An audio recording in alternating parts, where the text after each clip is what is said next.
রহমাতুল্লিল আলামিন দয়ার কান্ডারি নবী গুরু মুহাম্মদুর রাসূলুল্লাহ বলেন সাল্লাল্লাহু আলাইহি ওয়াসাল্লাম, তিনার প্রতি শত সহস্র শান্তির ধারা বর্ষিত হোক, অবতীর্ণ হোক। আল্লাহুম্মা সাল্লি আলাইহি, আল্লাহুম্মা বারিক আলাইহি, আল্লাহুম্মা আমিন। ইসলাম দরদি ভাই ও বাবা জানেরা, পর্দার অন্তরালে পর্দাশীলা মা ও বোনেরা, আজকে আমি আপনাদের সামনে এক গুরুত্বপূর্ণ বিষয়ের উপরে আলোচনা করব। আলোচ্য বিষয় হবে যে আমার আপনার সঙ্গের সাথী ইহকাল ত্যাগ করে যে আমি আপনি পরকাল গমন করব, ইহকাল ত্যাগ করে পরকাল গমন করব, গমন করতে হবে। তো পরকালে আমি আপনি কি নিয়ে যাব, আমার আপনার সঙ্গে যাবে কি, এই কথার উপরে আলোচনা হবে ইনশাআল্লাহ। তার আগে আপনাদেরকে এক কথার দিকে নিয়ে আসি, তা হচ্ছে যে আল্লাহ তাবারক ওয়া তাআলা তিনি হচ্ছেন আমার আপনার জীবন মরণের মালিক। রব্বুল আলামিন আমাকে আপনাকে সৃষ্টি করেছেন, আবার আমার আপনার মৃত্যু ঘটাবেন। জীবন আমার আপনার চিরস্থায়ী নয়, এটা হচ্ছে ক্ষণস্থায়ী জীবন। চিরস্থায়ী জীবন হচ্ছে আমার আপনার পরকাল। এই জীবনে আল্লাহ তাবারক ওয়া তাআলা আমাকে আপনাকে আমার আপনার ভিতরে জীব দিয়েছেন, আমার আপনার আহারের ব্যবস্থা করে দিয়েছেন, খাবারের ব্যবস্থা করে দিয়েছেন। যে আল্লাহ তাবারক ওয়া তাআলা তিনি হচ্ছেন আমার আপনার রব। আল্লাহ তাবারক ওয়া তাআলা আমার আপনার রব, আমার আপনার পালন কর্তা।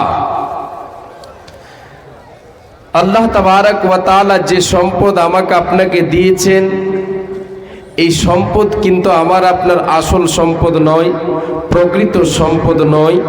আমি আপনি এই পার্থিব জগৎ ছেড়ে পরকাল যখন গমন করব, আমার আপনার সাথে যে আমলটা যাবে, সেই আমলের মধ্যে যদি আমি আপনি এই পার্থিব জগতে নিজের সম্পদ গছিয়ে রাখি, আমলের সাথে যদি আমার জড়িত থাকে, তাহলে সেই সম্পদটা হবে আমার আপনার নিজের।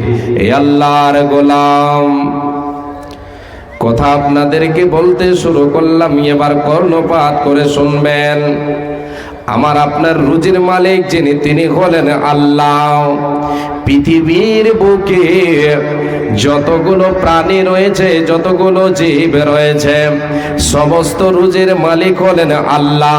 আহারের মালিক হলেন আল্লাহ, খাবারের মালিক হলেন আল্লাহ।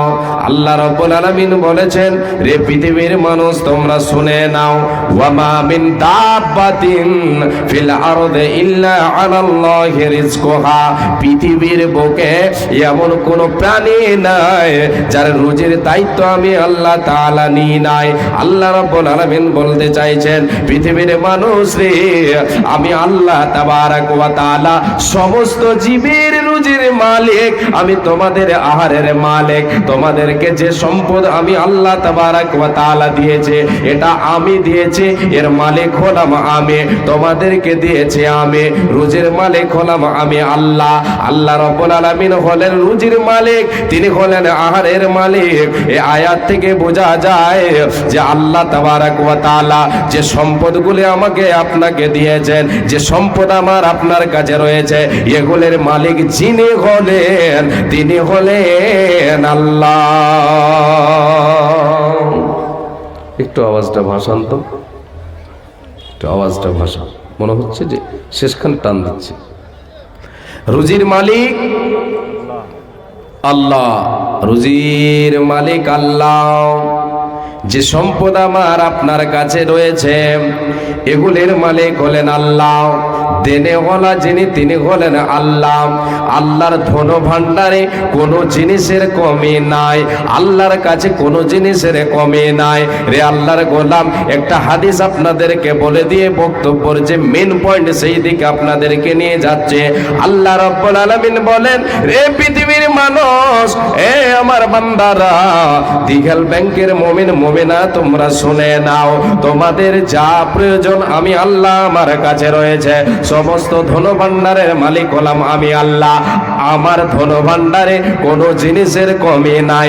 কতগুলো রয়েছে আল্লাহ তাবারক ওয়া তাআলা তিনি বলছেন, স্বয়ং আল্লাহ তাআলা বলছেন হাদিসে কুদসি, বিশ্বনবী সাল্লাল্লাহু আলাইহি ওয়াসাল্লাম বলেছেন, আল্লাহ রাব্বুল আলামিন বলেন, ইয়া ইবাদি কুল্লুকুম জাইউন ইল্লা মান আত'আমতুহু ফাস্তাতঈমুনি ওয়া তু'ইমুকুম। রে পৃথিবীর মানুষ, আমার আল্লাহ বলেন, রে আমার বান্দা বান্দিরা, তোমরা শোনো, ইয়া ইবাদি, এ আদম সন্তান, তোমরা সকলে হলে ক্ষুধার্ত, তোমরা হলে ভোকা, তোমরা হলে ক্ষুধার্ত।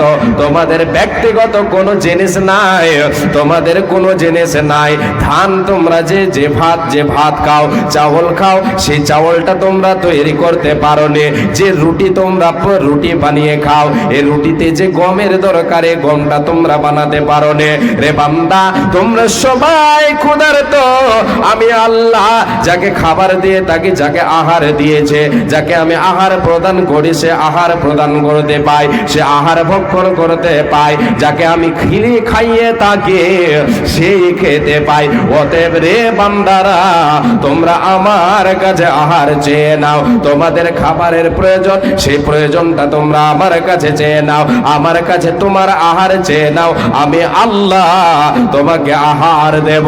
এরপরে আল্লাহ তাআলা বলছেন, ইয়া ইবাদি কুল্লুকুম আরিন ইল্লা মান কাসাওতুহু ফাস্তাকসুনি আকসুকুম। রে আদম সন্তান, তোমরা সকলে হলে বস্ত্রহীন, তোমরা সকলে হলে নগ্ন, তোমাদের কোনো পোশাক নাই, তোমাদের কোনো জামা কাপড় ছিল না। রে আল্লাহর গোলাম, রে মা আমার বোন, পৃথিবীর বুকে আমি আপনি যেই দিন ভূমিষ্ঠ হয়েছিলাম, সেই দিন কি আমার আপনার কোনো জামা কাপড় ছিল? না না না, আমি আপনি কাঁদতে কাঁদতে এসেছে, উলঙ্গ অবস্থায় এসেছে। কোনো জিনিস ছিল না, কোনো ব্যবস্থা আমার আপনার ছিল না। আল্লাহ তাবারক ওয়া তাআলা বলছেন, পৃথিবীর মানুষ রে, তোমরা এসেছো, তোমাদের কিছু ছিল না, তোমরা নগ্ন, সকলে তোমরা হলে নগ্ন। আমি আল্লাহ যাকে পোশাক পরিধান করিয়ে থাকে, সে পোশাক পরিধান করতে পাই। অতএব বান্দারে, তোমার যদি পোশাকের প্রয়োজন পড়ে, তোমার জামা কাপড়ের প্রয়োজন যদি পড়ে, তোমরা আমি আল্লাহ আমার কাছে চেয়ে নাও, আমার কাছে চেয়ে নাও। আল্লাহ মেহেরবান, আমি গাই তোমারে গান গো, আল্লাহ দয়াবান, আমি গাই তোমারে গান। তুমি আমায় রিজিক দিয়ে বাঁচিয়েছো প্রাণ, আল্লাহ মেহেরবান, আমি গাই তোমারে গান গো, আল্লাহ দয়াবান, আমি গাই তোমারে গান। রূপে ভরা দুনিয়াটা দেখতে কত ভালো, তাই দেখার তরে দিয়েছো তুমি, দিয়েছো নয়নালো। অনেকে পাই না দেখিতে, ওই আল্লাহ দাওনি চক্ষু ধন, আল্লাহ মেহেরবান, আমি গাই তোমারে গান গো, আল্লাহ দয়াবান, আমি গাই তোমারে গান। কিসের নেশায় চলে বায়ো, কেন বা বৃষ্টি ঝরে, কার আদেশে গাছে গাছে ফুল ঝরে ফল ধরে, কার আদেশে দিন চলে যায় আধার নামে রাতে, কতই না শক্তি লুকিয়ে রেখে চরে আল্লাহ এ রাতেরই আধারে। আমি যে দেখে তাকাই তোমার মহিমা দেখি বিদ্যমান, আল্লাহ মেহেরবান, আমি গাই তোমারে গান গো, আল্লাহ দয়াবান, আমি গাই তোমারে গান। দাও, লিল্লাহি তাকবীর। কি ব্যাপার গো, সব কি ব্যাংকে ঢুকে আছেন নাকি? চিল্লাইলে মারবে। হ্যাঁ, ঠান্ডা লেগে গেছে? ঠান্ডা লাগেনি, এটা মানা যাবে না, এখনো তো পুরো ঠান্ডা পড়েনি। আর এখনই যদি বলেন যে ঠান্ডা লেগে গেছে তো কেমন হলো? হ্যাঁ, তখন ঠান্ডা বলবে যে এরা হাকে বেইজ্জত করে দিলে। ঠান্ডা আমি যাইনি ওর কাছে, তাও বলছে ঠান্ডা লাগছে, তখন ও রাগ করে এসে কড়া করে ধরবে।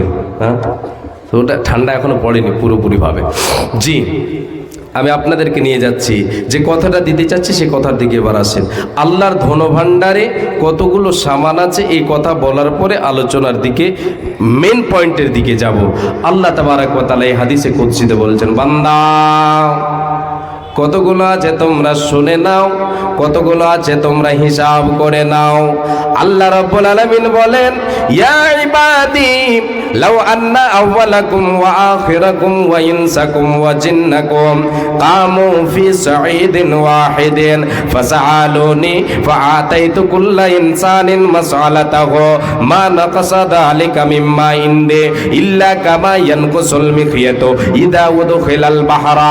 আমার আল্লাহ বলেন, রে আদম সন্তান, বিশ্বনবী দ্বার কান্ডারে বলেছেন, আল্লাহ তাবারক ওয়া তাআলা বলছেন, রে আদম সন্তান, রে আমার বান্দা বান্দিরা, তোমরা শুনে নাও, শুনে নাও, তোমরা জিন ইনসান মিলে একটা খোলা মাটি দাঁড়িয়ে যাও। যতগুলো জিন ইনসান অতিক্রম গত হয়ে গেছে, মারা গেছে, আগামীতে যতগুলো আসবে, যতগুলো তোমরা বিরাজমান রয়েছো, সবাই মিলে একটা খোলা মাঠে দাঁড়িয়ে যাও, একটা চাটিয়াল ময়দানে তোমরা দাঁড়িয়ে যাও। দাঁড়িয়ে গিয়ে রে বান্দা, তোমরা আমার ধনভাণ্ডারে, আমার দরবারে, আমার কাছে তোমরা চাইতে শুরু করো। তোমাদের ইচ্ছা মতো তুমি চাও, তোমার বাবা যাক, জিন ইনসান মিলে চাও, তোমাদের সমস্ত গোষ্ঠীতে যতগুলো লোক রয়েছে সবাই মিলে চাও, আদম থেকে নিয়ে কিয়ামত পর্যন্ত জিন ইনসান সবাই মিলে তোমরা আমার কাছে চাও, তোমাদের ইচ্ছা মতো চাও। আল্লাহ বলছেন, তোমরা সবাই দাঁড়িয়ে যাও এবং তোমাদের ইচ্ছা মতো তোমরা চাও।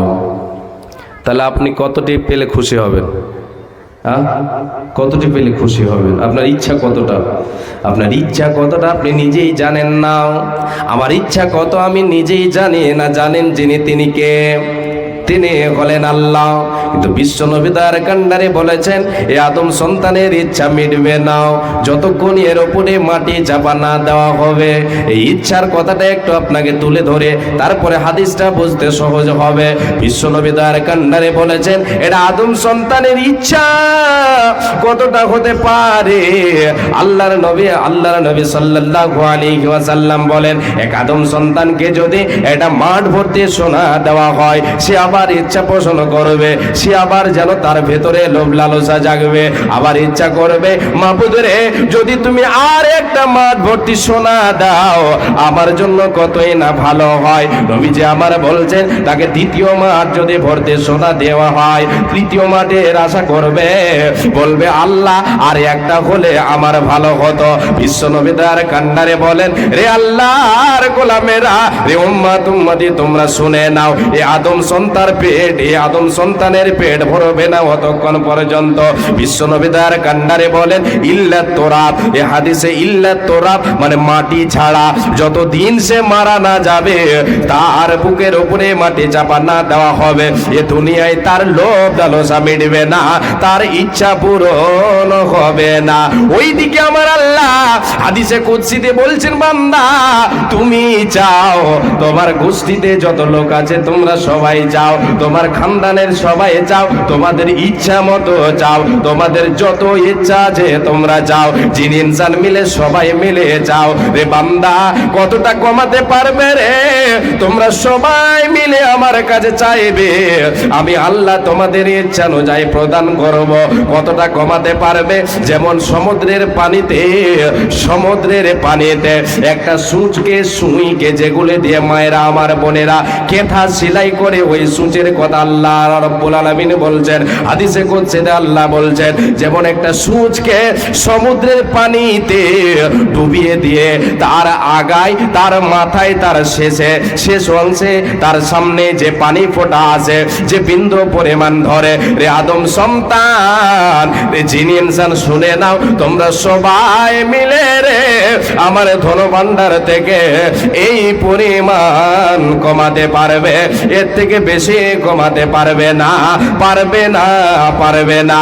রে আল্লাহর গোলাম, সমুদ্রের পানি থেকে গেল, আল্লাহর ধন ভাণ্ডারে সামান এতগুলো রয়ে গেল, আমার আপনার সকলের চাওয়া হলো ওই সূচের মাথায় যে ফোঁটাটুকুন পানি, যে বিন্দু পানি আসে, এই পানি পরিমাণ আমরা সবাই যে শেষ করতে পারবো না।